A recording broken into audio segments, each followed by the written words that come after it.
So next up then we have got for Chromie. Yep, God. From so the OP Dear has Chromie. actually deleted their Reddit account.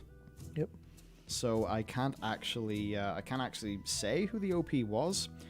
Yes. But yeah, basically there was someone on Twitter who shared a Porter Gage who shared it with a lot. Who shared? They were the one who shared this page with all the excitement behind it, going, "Oh, this is really cool." So to do the read of it, then Yes. probably worth making the actual image big Yes, because I it's should do nice. It is Chromie gorgeous. Yeah, it's like expressive, nice art. The blue dragon nodded. I believe I understand why you chose to take the form of a gnome, but if I may ask, why did you choose to become a female as well? Chromie smiled. It suits me, she said, and shared with Kalik a long, happy hug. And with that, a glorious day unfolded into a glorious evening. So basically, this is a little short story of a moment between those two characters. It basically is all about like Chromie's identity and stuff like that, and also building out dragon lore, which is something new. So it turns out there is something called Visage Day. Yep.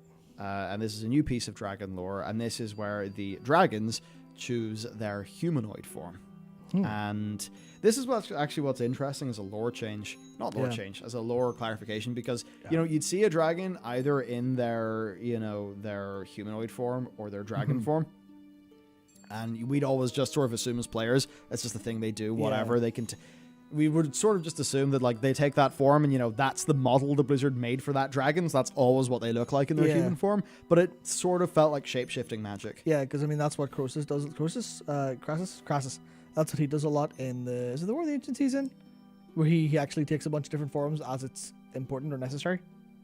So he's like doing it for military purposes. He actually does it for He does have shape-shifting magic, but he has that form that he defaults to, which is the one that, as we now know, thanks to Visage Day, is actually something that they intentionally chose. Like, what form represents me the most?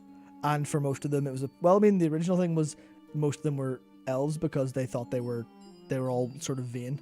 They're all like, elves are the best creations of Azeroth. They are Azeroth's like chosen. We're going to be elves. Yeah. So basically, that's the thing. Mm-hmm. It means that the humanoid appearance of a dragon is not just some magic that they use to, drop down to the realm of the mortal and say, "Hello, mortals, how are you?" No, it is actually a very major foundational part of the personhood of a dragon, essentially.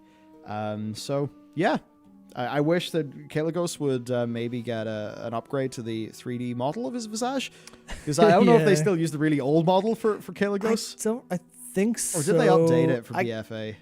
I don't think they did. I can't remember. Yeah. But, basically, there you go. It becomes Visage Day. Chromie decides, female gnome. That's what suits me. The happy days. There was some drama about this on Twitter. I think that's mostly stupid stuff. This is just a nice story that fleshes out, who a character is. Yeah. And, there you go.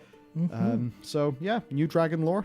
And actually, when you think about that, it does mean that there is more intentionality and more meaning in the forms of like the other dragons that are in the game and what they choose. Yeah, it's just sort of. It's funny that it's just like.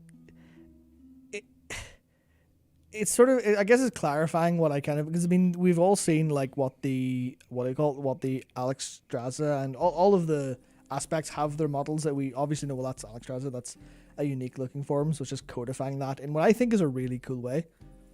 Because especially one of the other things that this story does in particular, and there's not really too much to talk about in a huge way, but it's Zidormi, the bronze dragon who's everywhere we go that has a previous version of thing that we need to, for gameplay purposes, access. Zidormi's the one there, but Zidormi's actually like fleshed out and characterized as Chromie's like friend. Oh, that's nice to see. As one of Chromie's close friends, as they're going through the process of Visage Day together, they're like hanging out and talking about stuff and going over the process and whatnot. Yeah, it's stuff like this is where I'm really salty we don't have a copy of this book. Yep. Because, it would be very nice to read. Definitely would be.